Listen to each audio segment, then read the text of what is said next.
Edmundo, ¿cómo estás? Bienvenido. Muy bien, Vamos a empezar entonces entrándole. A mí me hace mucho ruido la palabra niño homosexual. Cuando hablar de un homosexual o en su definición de diccionario es aquella persona que tiene sexo con su mismo género, ¿no?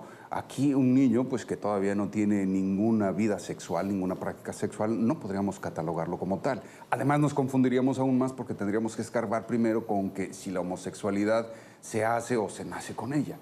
¿Por dónde empezamos a desmenuzar esto? Bueno, yo te diría que ni 2 horas ni todo el día nos va a alcanzar para platicar esto. Coincido contigo, habría primero que delimitar, inclusive tú decías la persona que tiene sexo con la persona de su mismo sexo. Es un poquito más abstracto inclusive lo que la homosexualidad es, porque tú puedes tener un homosexual que nunca ha tenido relaciones sexuales y sigue siendo homosexual. La orientación sexual se define en función del objeto de tu deseo, lo que te provoca, lo que te hace sentir, lo que se te antoja, vamos a decirlo así. Entonces, la psicología actualmente reconoce 3 tipos de orientación sexual. El heterosexual, que es el objeto de su deseo, es una persona del sexo contrario. El homosexual, que es homo quiere decir igual, ¿no? El objeto de mi deseo es una persona de mi mismo género, de mi mismo sexo.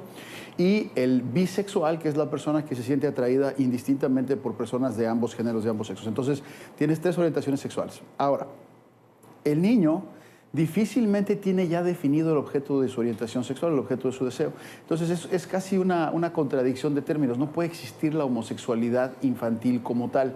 Estas son definiciones y son cosas, nociones que salen a veces de los grupos de extrema derecha, de gente que está muy preocupada por las conductas llamadas desviadas dentro de la sexualidad, que hoy reconocemos que la homosexualidad no lo es. De hecho, el DSM-3 todavía marcaba a la homosexualidad como una desviación sexual.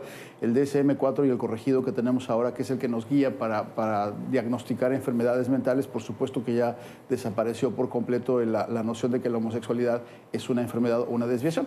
La homosexualidad es una instancia, es un estado del ser humano, que es una de las cosas que yo discutía hace, no sé, un par de años cuando estuvo la propuesta en California del matrimonio entre personas del mismo sexo, que decía, no, porque están destruyendo la familia. Y decía, bueno, entonces, ¿qué es lo que vamos a hacer, no? Es decir, ¿cómo le hacemos para desestructurar una persona que tiene una orientación definida? Entonces, regresando al tema, el niño no tiene un objeto de deseo sexual definido hasta que entra de manera definitiva a la pubertad, a la adolescencia, y después al ejercicio de sexualidad como adulto. Inclusive, en casos muy, muy extremos de abuso sexual, por ejemplo, de pedofilia, de adultos predadores de niños, hombre con hombre, no se considera un acto homosexual. Es algo muy interesante. No se considera que el chiquito, aunque haya sido erotizado, aunque haya tenido la experiencia y se haya excitado, no se considera, por definición, una experiencia homosexual. Se considera una violación, un abuso, una situación obviamente muy grave, pero no se considera dentro de los cánones de la psicología de la sexualidad un fenómeno homosexual. Sí, claro, porque sería el mismo caso de una violación de un adulto, ¿no? Pues claro, obviamente no sería, eres homosexual porque te violaron. Exactamente. No. Y esa homosexualidad como por necesidad espontánea que se puede dar en la cárcel en un momento dado, claro, que es temporal también. Ahora, los niños tienen algo que es como un fenómeno más de pansexualidad. Es el chiquito está casi igual de interesado por conocer el genital de una niña que de un niño, ¿no? O sea, tiene la curiosidad y si la ejecuta, si va al acto, pues va a ser igual que vaya y vea y a lo mejor hasta toque, ¿no? Tanto un genital como el otro, que no es lo que sea una conducta adecuada, son cosas que se dan de manera espontánea en los niños y que puede ser parte, inclusive, la gente va a azotarse allá en casa, de un desarrollo normal, ¿no? O sea, es parte de la curiosidad, es parte de un desarrollo normal en la sexualidad, ¿no? Que dónde te quedes instalado o cómo lo ejerzas es lo que ya determina qué tan sano eres sexualmente. Pero la curiosidad finalmente, todos pasamos por ahí, todos la tuvimos, algunos la ejercimos, otros no la ejercimos, unos fuimos a averiguar, otros no fuimos a averiguar, pero finalmente es parte de un desarrollo bastante común.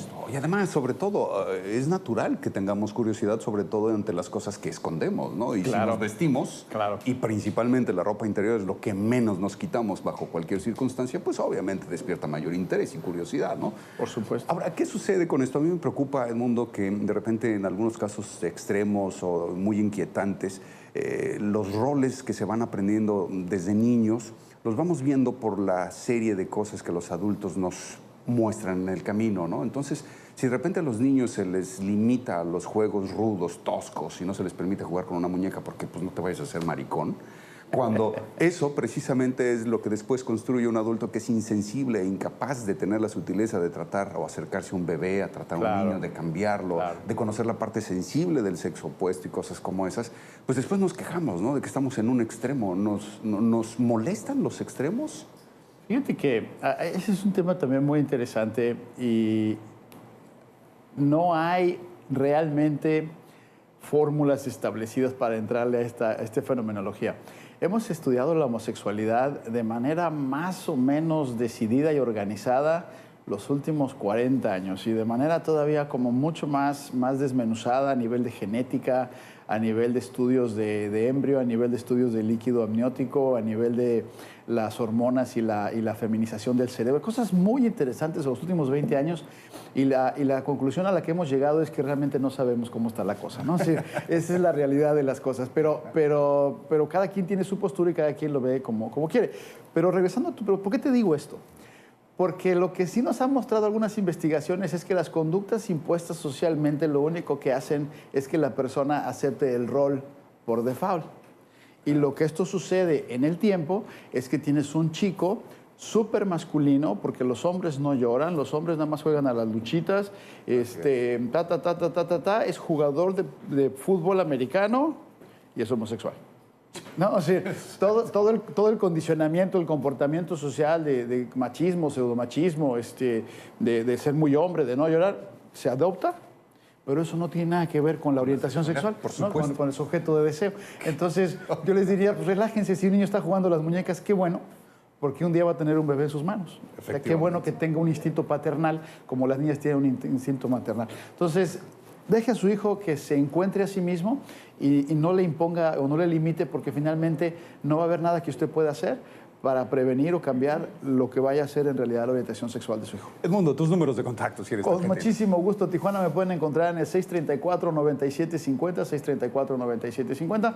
San Diego, 619-618-2864. Arrancamos el año con 2 cursos, servicio al cliente, gimnasia mental para niños. Visítenos, edmundosanchez.com. Edmundo Sánchez con nosotros aquí en Como Cada Mañana.